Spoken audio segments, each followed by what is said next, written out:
자, 오늘 이 시간에 이어서 요한계시록 4장 지난 시간까지는 내생물에 대해서 공부를 했습니다.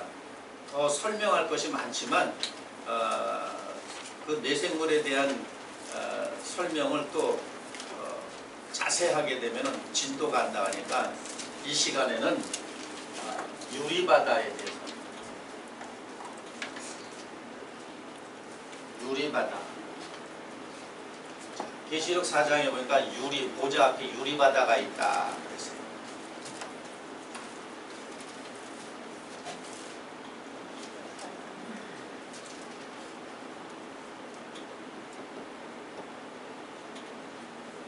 수정과 같은 유리바다.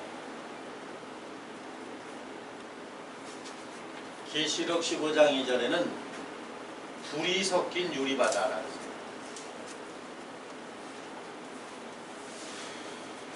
성경에는 바다가 두 가지 바다가 있다는 걸 기억하셔야 돼요.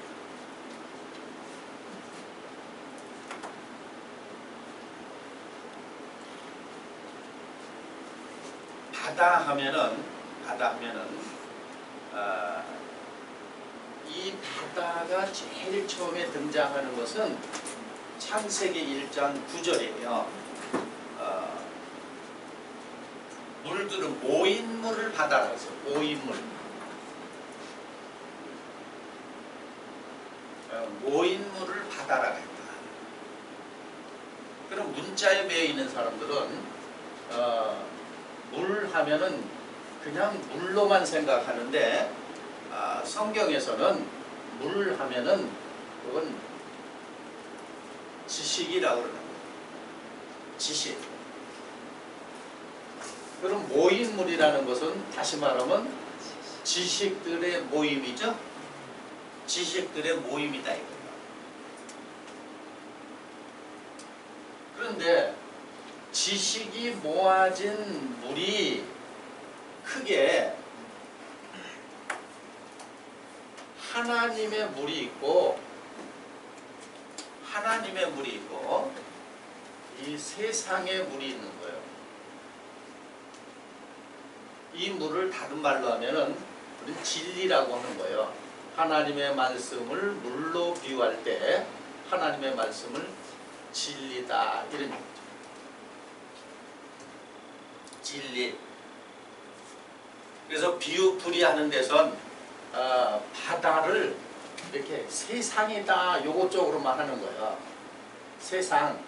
이 바다를 세상이라고 비유한 것은 다니엘서 7장 2절하고 17절에 보니까 바다에서 짐승 넷이 나왔는데 17절에 그것을 설명하기를 풀어놓기를 뭐라 하냐면 세상에서 일어날 4명의 왕이다. 그러니까 바다 입구로 세상 이렇게 푸는 거예요. 그거는 동전으로 비유하면은 동전 한 면만 아는 거예요. 뒷면은 모르는 거야. 예를 들면 앞면만 알고 뒷면은 모르고 뒷면을 알고 앞면은 모르고 이런 쪽이에요. 반쪽이라는 얘기죠. 반쪽이라는 얘기죠. 자, 그런 원리라면 자기 한 말에 심판을 받는다는 거예요. 예를 들어서 계시록 15장 2절에 보면은 이 유리바닷가에 불이 섞인 유리바닷가에 모인 사람들은 누구냐? 짐승과 우상과 그의 이름의 수를 이기고 벗어난 자들이 유리바다에 모였죠. 그럼 그들도 그러면 말하자면 세상 바다네. 그래서 말을 풀이하는 건 잘못하면 말장난하는 것밖에 안 되는 거예요. 자, 이 시간에 여러분이 이 바다에 대해서 우리가 확실히 알아야 되는 거예요. 바다. 그러면 이 유리바다라는 것은 모세가 만든 성막에 보면은 번제단을 지나서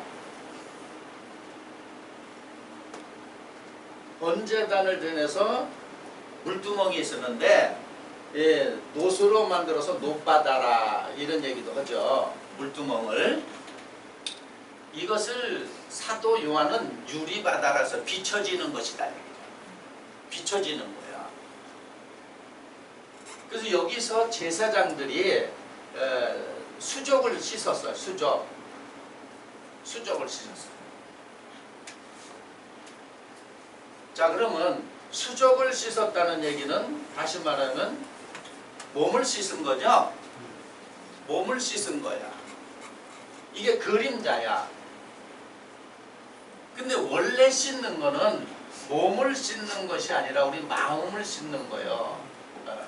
마음을 씻는 건데, 자, 모세가 만든 성막 구조나 사도 요한이가 말하는 요한계시록 4장 영계 구조가 똑같다 그랬죠? 예, 그래서 아래에서 내생물부터 유리바다, 그 다음에 금촛대, 그 다음에 법계 이렇게 설명하는 거예요. 또 위에서 아래로 설명할 때는 하나님이 계시고 그룹들이 있고 24장로가 있고 보좌 앞에 7 등불 켠 것이 있고 그 다음에 떡상이 있고 그 다음에 유리바다가 있고 번제단이 있다. 밑에서 아래에서 위로 위에서 아래로 똑같은 걸 보고 어떻게 설명했느냐에 따라서 다른 거예요. 자, 그러면 구약에는 이런 것을 가지고 히브리 기자는 너희 양심을 온전치 못하게 한다는 게 몸을 씻으니까 마음을 온전케 못하는 거죠. 그래서 베드로는 너희가 하나님의 말씀을 순종함으로 영혼이 깨끗해졌다 그런 거예요. 그러니까 순종함으로 영혼이 깨끗해졌다. 그리고 1장 22절의 말씀이고 3장 21절에는 우리 마음이 양심이 하나님을 찾아간다 그랬어요. 그러니까 물로 말씀으로 진리로 어디를 씻는 거예요? 마음을 씻는 거야. 그래서 이 구약에는 그림자 속에는 이렇게 몸을 씻었어요. 그러니까 어리석고 우매하기 때문에 하나님이 그냥 놔둔 거예요. 그러면 오늘날도 똑같이 이 높바다에서 유리바다에서 몸을 씻는 자들이 있어. 그러면 몸을 씻는다는 얘기는 무슨 얘기냐면 이런 얘기가 되겠습니다. 마음속으로는 잘못을 했어도 겉에 행위를 용서해달라고 비는 것이 오늘날 기독교인들이야. 그래서 마음은 안 바뀌어. 그리고 내가 몸의 행실을 이게 용서해달라 그래. 그러면 그것이 오래되면 어떻게 되면 위선자가 되는 거예요.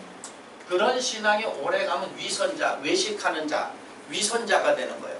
마음은 하나도 바뀌지 않고 마음에서는 예를 들어서 마음에서 누굴 아주 미워하는 감정이 있는데 겉으로 사랑합니다. 이미 위선자죠. 그래요, 안 그래요? 그리고 어떻게 보면은 기독교인은 위선자들을 만들어내는 종교라고 봐도 과언이 아니야. 뭐 기분 나쁘겠지만 기분 나빠도 들어야 돼. 네. 그래서 2000년 전에 예수님이 와서 유대교 종교 지도자들에게 외식하는 자들아 위선자들아 그랬죠. 네. 이게 하나님 믿는 사람은 진실해야지 위선자가 돼서 안 되는 거예요. 그러면 진실하다는 얘기는 마음을 보여줘야 되는 거예요. 마음을 보여주는 게 행위야. 그렇죠? 그런데 마음에서는 미움이 가득한데 몸으로는 사랑합니다. 이렇게 얘기하면 위선이죠. 마음에서 사랑이 몸으로 뭐가 나와? 사랑이 나오잖아요. 사랑하잖아요. 그래서 예를 들어서 육적으로 자기 자녀라든지 또 손주다 이렇게 보면은 마음에서 사랑하니까 몸이 자연스럽게 그 사랑을 표출해 주죠. 그런데 사랑하지도 않는데 사랑합니다 그러면 마음에 없는 몸의 행동이 나오죠. 그렇죠? 그거를 위선이라고 하는 거예요. 이렇게 가리키면 안 돼요. 그러면 이 높바다에서 이 물두멍에서 몸을 씻는 거는 어떻게 마음하고는 관계없죠. 그렇죠? 예.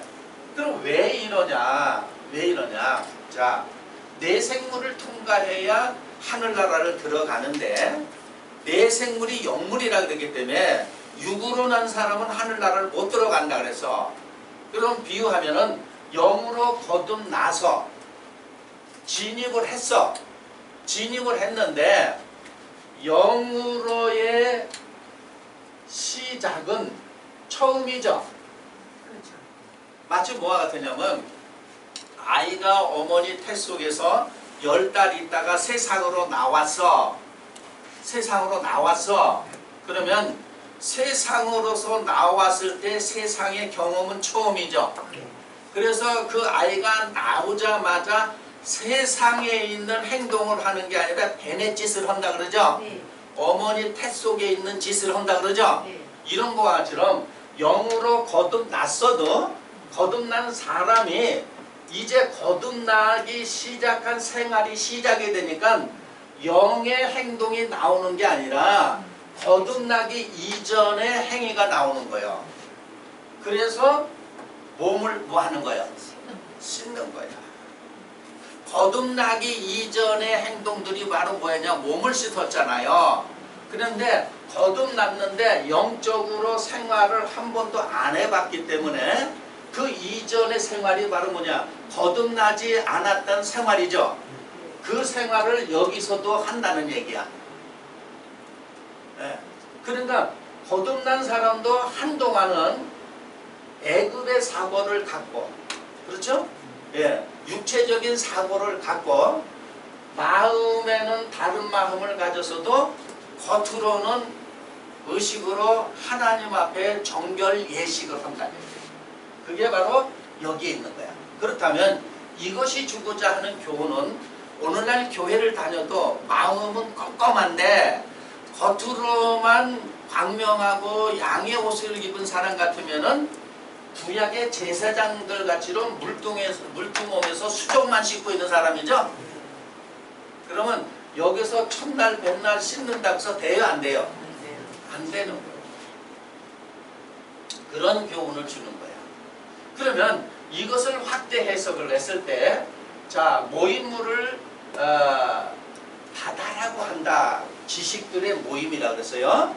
그런데 이 지식이 하늘에 물이 있고 하늘에 지식이 있고 어디에 지식이 있어요? 세상에 지식이 있는 거야. 세상에 지식이 있는 거야. 그거를 구분한다면 말하자면 오늘날 과학적으로 성경을 푼다 그러는데 그건 사람이 볼 때 맞는 것 같지만 틀린 거예요. 왜냐하면 그 마음은 왜냐하면 세상 사람들은 과학은 믿어도 그렇죠. 사람이 생각할 때 논리정연하게 하는 그 과학을 믿었기 때문에 성경을 과학적으로 증명한다고 애는 써. 그런데 그거는 세상 지식이에요. 다시 말해서 그러면 과학이라는 지식은 하나님 머리에서 나온 거예요? 사람의 머리에서 나온 거예요? 그러면 사람의 머리하고 하나님 머리하고 비슷해요? 아니에요. 다시 말하면 그 과학적으로 하나님의 말씀을 증명해 보려고 애는 쓰지만 결론으로 말한다면 그건 헛수고예요. 결론으로 말한다면 그건 헛수고야. 그런데 많은 사람들은 과학적으로 증명해보는 사람들은 그걸 공감하겠죠. 그래요 안 그래요? 네, 공감한다는 얘기예요. 자, 그래서 이 바다에서 나왔다 그래서 계시록 13장에 보면 바다에서 짐승이 나왔죠? 짐승이 나왔어. 이 짐승의 표를 받으면 쉼이 없다 그랬어.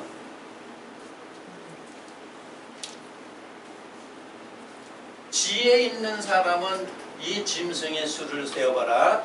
이들은 사람의 수, 짐승의 수, 곧 666이더라. 이 얘기는 사람의 생각에서 나온 지혜라는 얘기예요. 수법이라는 얘기예요.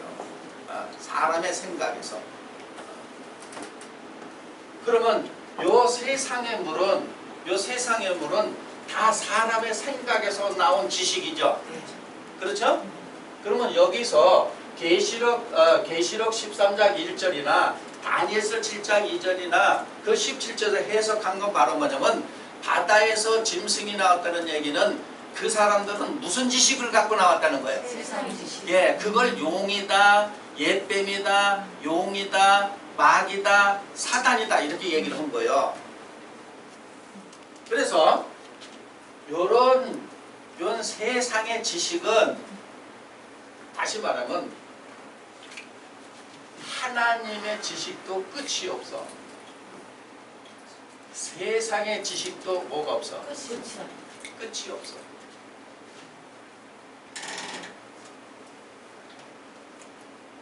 그러나 하나님의 지식은 끝이 없지만 하나님 지식 속에 있는 사람은 안식에 들어가는 거예요. 끝없이 안식을 누리면서 새로운 지식을 접하는 거야. 그런데 세상 지식은 쉼이 없어. 안식이 없어. 자, 그래서 한번 보세요. 이 목회자가 됐던 신학자들이 책을 많이 쓰고 책을 읽는다는 거는 뭐가 없는 거예요? 쉼이 없는 거예요. 쉼이 없는 거야. 됐어. 이 정도 지식이면 됐어. 아니죠? 그렇죠? 왜 그러냐면 자, 세상적으로 가면 뭐냐면 교인 중에서도 성도들 중에서도 많은 책을 읽고 똑똑하고 지식인이 있어요, 없어요? 있어요. 있으니까 같은 세상 지식으로 증거하려면 듣는 이보다 지식이 많아야 되죠. 그러니까 많이 책을 읽는다는 건 그 속을 들여다보면은 마음이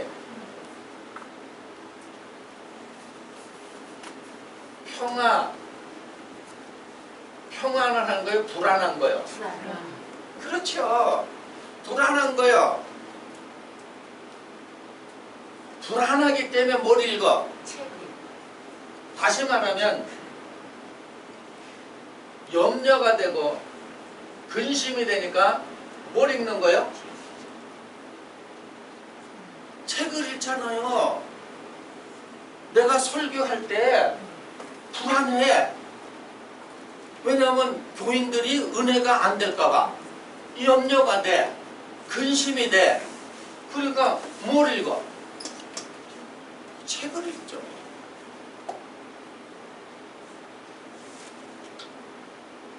책을 읽는 거야.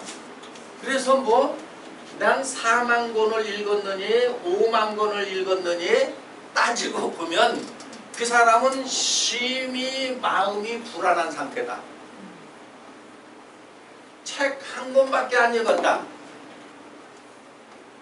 그 사람은 평안하고 평안한 사람이 아니요. 죽었다. 세상적인 마음도 죽어 있는 사람이야. 될 대로 되라. 이런 사람이죠. 그렇기 때문에 세상 사람들이 볼 때는 자, 많은 책을 읽은 사람을 어우 그래요. 책을 많이 읽었기 때문에 말의 표현은 남다르고 말의 표현이 감동시키는 말들을 하죠. 그렇죠? 많이 읽었기 때문에 적게 읽은 사람보다는 말 표현이 아름답다는 얘기예요. 감동시킨다 이거요. 어디에? 세상적으로. 세상적으로. 그러니까 세상에서 난 사람들은 호두가 맞기 때문에 아멘 아멘 하고 은혜가 되는 거예요. 그 말이. 그런데 지혜가 있는 사람, 하늘의 지혜를 받은 사람은 왜 저렇게 세상적으로 말하는가 금방 구분이 되죠. 지혜 있는 사람은 그들의 수를 세어봐라. 그들의 수는 짐승들의 수법이고 그게 사람들의 수고 그게 바로 666이다. 그런 거예요. 그래서 이 표를 맞으면 쉼이 없다고 요한계시록 14장 9절 이하에 돼 있잖아요. 한번 보세요. 14장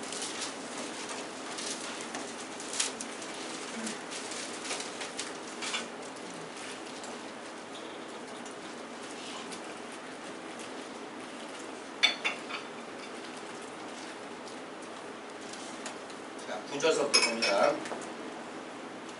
또 다른 천사 시작.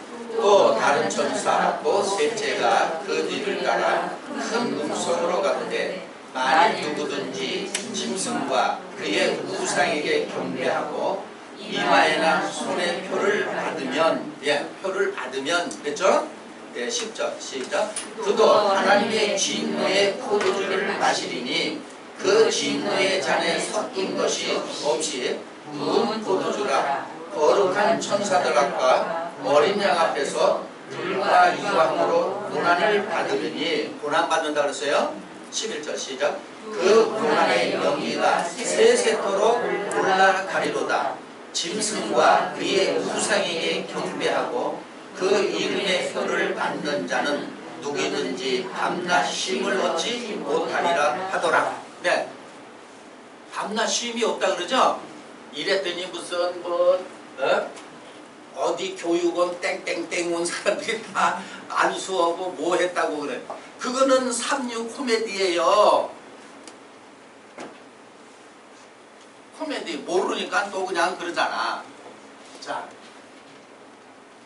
결론은 결국 보세요. 쉼이 없다 그러죠? 자, 이들은 결국은 큰 틀로 말한다면 하나님의 계명을 지키지 않는 사람들이야. 그래서 안식에 들어가지 못하고 쉼이 없어요. 쉼이 없어. 이것을 전도자는 하나님의 인생들에게 고난을 줬다는 거예요. 다시 말하면 인생들은 누구든지 인생들은 삶 자체가 고난이다. 생활 자체가 고난이다 이거요. 그래서 예를 들어서 한번 보세요. 교회를 다녀도 주여 우리 우는 거는 바로 뭐냐? 쉼이 없죠? 그건 잘못 믿는 거예요. 우리가 교회를 나오고 하나님을 믿으면 쉼이 있어야 돼. 쉼이 있어야 되는 거예요. 쉼이 없다는 얘기는 잘못 믿는 거예요. 그러니까 뭐냐? 아, 하나님이 인생아 너는 뭘 받아라? 고난을 받아라. 그러면 이게 바로 뭐냐? 큰 틀에서 말이에요. 성경을 전체를 이해를 못해서 그래요. 인생에게 줬다면 신들에게 영들에게는 고난이 없는 거죠. 그렇죠?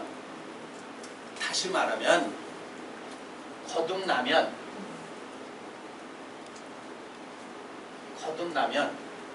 고난이 없는 거죠. 그래서 이거를 증명해 보면 되는 거야. 거듭났습니다. 자기 마음대로 아주 또 기독교인들은 아주 오리발을 잘 내밀고 아닌데도 대답은 잘해. 그렇죠?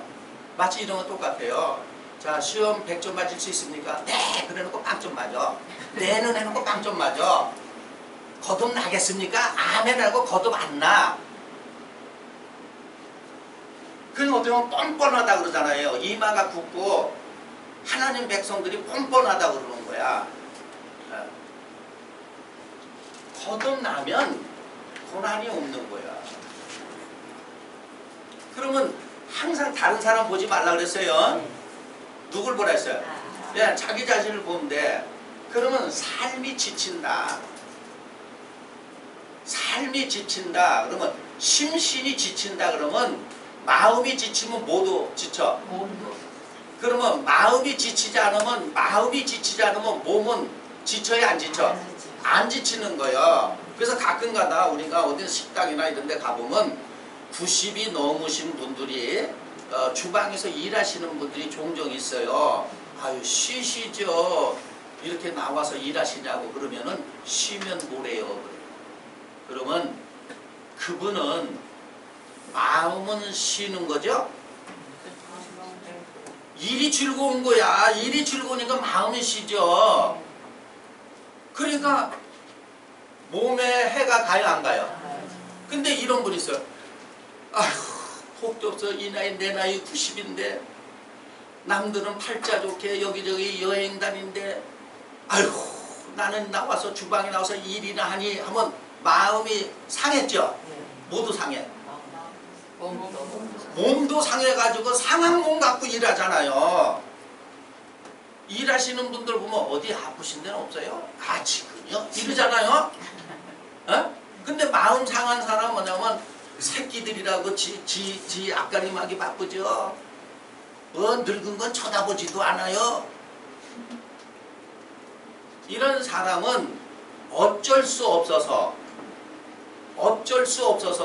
상한 마음 상한 몸을 갖고 와서 일을 하잖아. 그렇죠? 그래서 우리 몸에 해가 오는 건 마음의 해를 받으면 어디서? 몸도 해를 받는 거야.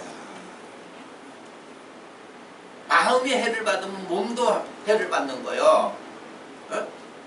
자, 거듭나면 고난이 없는 거야. 영이 되면 어떠한 일을 해도 고난이 아니야. 어떠한 일을 해도 같은 일을 해도 그 다음 뭘로 하는 거예요? 즐거움으로 하는 거예요. 즐거움이 일입니까? 즐거움 없이 하는 건 일이야. 노동. 즐거워서 내가 행복해서 하는 거는 일이 아니에요. 그러니까 내가 일을 하는 사람인가 즐기는 사람인가 마음의 즐거움과 행복이 있는 사람은 일이 아닙니다. 그거는 일이 아니야. 근데 마음의 평안도 없어. 마음의 평화도 없어. 그런 가운데 하는 거는 일이야. 그러니까 뭐가 없어요. 그러니까 그런 사람은 인생이기 때문에 매사 삶 자체가 바로 뭐예요? 고난, 고생이야. 자, 한번 보세요. 자, 먼저 전도서 3장 10절 가세요. 그러니까 부분적으로 증거한다. 그러니까 전체를 모르니까 어디서 뽑아와서 증거하면 속을 수밖에 없는 거예요. 성경에 있는 말을 하잖아. 자, 3장 10절 가서 봅니다. 하나님이 시작. 하나님이 인생들에게 노고를 주사 애쓰게 하신 것을 내가 보았다. 인생들은 수고해야 돼. 애써야 돼. 그걸 내가 보았다. 깨달았다는 얘기예요. 에? 그러면 사람들이 얼핏 생각할 때 그래 인생들 고난이야 이러잖아요. 그러니까 인생은 고난이란 말이에요. 다시 말해서 계시록 13장 1절 바다에서 짐승 나오고 이들이 표했다는 얘기는 인생들이야. 이들은 그래서 쉼이 없다 그러잖아요. 신이 아니라는 얘기야. 애굽신이라는 거예요. 말하자면. 그러니까 애굽신, 애굽의 말을 잘 듣는다는 얘기는 한번 생각해 보세요.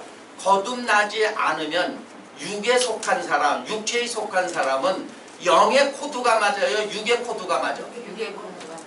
그러니까 그 말을 잘 받죠? 쉼이 없는 거야.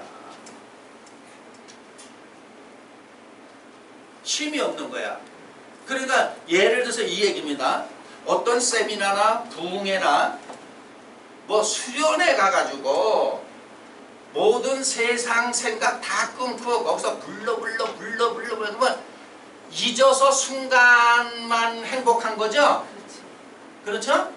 마치 그거는 세상 사람들이 빚쟁이가 아유 집에 있으니까 매일 빚 받으러 오는 사람 투생이야. 낚시터에 가서 낚시한 거는 근본이 해결된 거예요? 순간을 잊은 거야? 그러니까 부흥회 때 뭐 찬송하고 뭐 통성기도 하는 건 뭘 잊게 하는 거예요? 아, 듣기 싫어도 이건 해야 돼. 뭘 잊게 하는 거예요? 순간을 잊게 하는 거 아니에요. 순간을 잊으니까는 그 시간에 뭐 은혜 받았다 뭐 했다 그러고 나가서 세상에서 접하면서 그게 지속돼요? 그때뿐이야? 낚시할 때 편안하다. 아유, 돈 달래러 온 사람 없어서 편안하다. 그때뿐이지. 집에 가면 돈 받으러 또 오죠? 여기에서 속으면 안 되는 거예요. 여기에서 속으면 안 됩니다. 안 돼. 그러니까 사람들이 무슨 부흥회 찾아다니고 어디서 세미나 한다, 무슨 수련한다 가는 거는 그 속을 들여다보면 순간에 잊어버리고 싶은 마음이 있죠. 근본이 해결이 된 게 아니라 너무 괴로운 건 순간적으로 뭐 해보자. 여기에 쏟고 있는 거예요. 그러니까 그런 생활이 쉼없이 몇십 년 가죠. 그래야 안 그래요?